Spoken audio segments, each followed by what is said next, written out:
یہ بھی جان لیں کہ پھر ہم پر رحمان کی رحمت بھی زیادہ ہو جاتی ہے، معجزہ بھی بڑا ہونا ہوتا ہے، کیونکہ اللہ کے لیے کوئی کسوٹی ایسی نہیں جو اس کے دائرے اختیار سے باہر ہو۔ بس یہ وہم و گمان تو بندے کے اپنے بنائے ہوئے ہیں، وہ مالک تو بندے کی طرف دیکھتا ہے۔ بات صرف اتنی ہے کہ بندہ دعا کی طرف کے ذریعے اللہ تعالیٰ اور لوگوں کے قریب ہو جاتا ہے، اس کے دل میں اللہ اور اس کے بندوں کی محبت پیدا ہو جاتی ہے۔ ہم زیادہ تر اپنے مطلب کی دعائیں کرتے ہیں اور آمین کہہ کر نکل جاتے ہیں۔ ایک دفعہ میں اپنی فیملی کے ساتھ اوبر کار میں سفر کر رہی تھی۔ اس میں ان ڈرائیور نے بڑی اچھی بات کہی کہ اللہ نے مسلمانوں کو سب سے خوبصورت تحفہ دعا کا دیا ہوا ہے، اور آج ہم سب کے درمیان سے خیر و برکتیں اس لیے اٹھ گئی ہیں کیونکہ آج ہم ایک دوسرے کو دعا نہ دیتے ہیں نہ کرتے ہیں، ورنہ یہ تو اتنا پاورفل ٹول ہے جو کسی کی دعا سے کون کہاں پہنچ جائے کوئی سوچ نہیں سکتا۔ یہ بات انہوں نے بہت اعلیٰ کی، میں نے خود بھی محسوس کیا ہے۔ آج ہم اپنی میں اتنا مبتلا ہو گئے ہیں، بہت کم ہیں جو دوسروں کے لیے خیر سوچیں، اور کہتے ہیں نا، دعا اگر ایک مسلمان دوسرے مسلمان کے پیچھے جب کرتا ہے تو وہ کبھی رد ہوتی ہی نہیں ہے۔ اور آپ اس کو اپنی زندگی میں شامل کر کر دیکھیں، آپ اس کو آزمائیں، پھر آپ کو اس بات پر یقین آئے گا۔ جب آپ دوسروں کے لیے خیر سوچنا شروع کریں گے تو آپ یہ محسوس کریں گے کہ آپ کی زندگی میں اللہ خود بخود مشکل لمحوں میں خیر بھیج رہا ہے۔ اس لیے آگے کب اور کیسے ہوگا یہ اللہ پر چھوڑ دیں۔ ہاں، مجھے اندازہ ہے کچھ سچویشن کی آپ کو بالکل بھی سمجھ نہیں آتی، لیکن اس کے پوشیدہ رکھنے میں بھی اللہ کی مصلحت ہے۔ ساری باتیں اگر اللہ آپ کو بتانے لگے تو انسان تو پاگل ہو جائے، برداشت ہی نہیں کر پائے گا۔ وہ ایک دم ساری حقیقتیں نہیں کھولتا، کیونکہ وہ جانتا ہے انسان تو پھر خوفزدہ ہو جائے گا اور مکمل مایوس ہو جائے گا۔ تبھی اس نے کچھ جواب آپ سے چھپا رکھے ہوتے ہیں، جس میں سب سے بڑے سوال تو آپ کے یہ ہوتے ہیں کہ تہجد کی دعا کب قبول ہوگی، معجزہ کب ہوگا، یہ انتظار اتنا کیوں کروا رہا ہے اللہ۔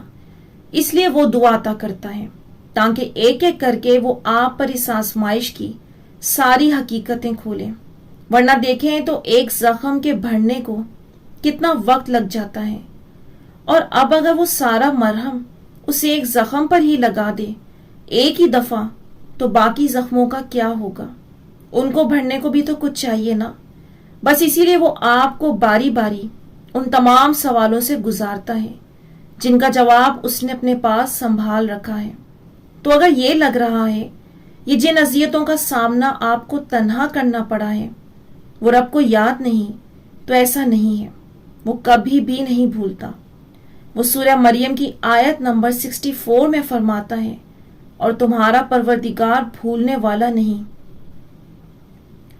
اور جنہوں نے آپ کو بے حد اذیتیں دیں اس کے پاس ایک ایک بات درج ہے، وہ نہ صرف آپ کے زخم بھر دے گا بلکہ ان سب کو جھکائے گا آپ کے آگے جنہوں نے کبھی آپ کو ذلیل کیا تھا۔ اور اگر آپ ذرا غور کریں گے تو اللہ نے کیسے رفتہ رفتہ ذریعے بنائے آپ کے، پھر ان رستوں کی جانب راہیں بھی خود بنا دی، جس میں دعا پہلا راستہ ہے، آپ کی منزل ملنے کی پہلی علامت ہے۔ اب دیکھیں، یہ بات کہنا تو بہت آسان ہے، صبر کرو، انتظار کرو، بہت جلد ملنے والا ہے۔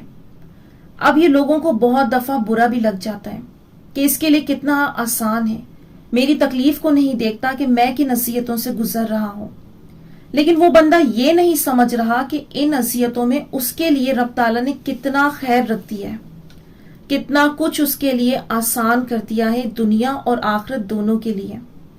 ایک لڑکی نے مجھ سے سوال پوچھا کہ آپی، میں جس چیز کو پانے کی اتنی طلب کر رہی ہوں اس کے بارے میں اللہ پاک نے کچھ مہینے پہلے مجھے خواب میں دکھایا، ایک شخص آیا میرے پاس اور اس نے کہا تم سے چھین لیا جائے گا، اور کہنے لگی کہ اس کے کچھ وقت بعد ہی میری منگنی ہونے والی تھی، سب کچھ آسان تھا، پھر اچانک ایسی رکاوٹ آئی کہ وہ مجھ سے دور چلا گیا۔ اور اس نے یہ بھی بتایا کہ میری پچھلی زندگی سے پہلے یہ تھی کہ میں گناہوں کی زندگی میں تھی.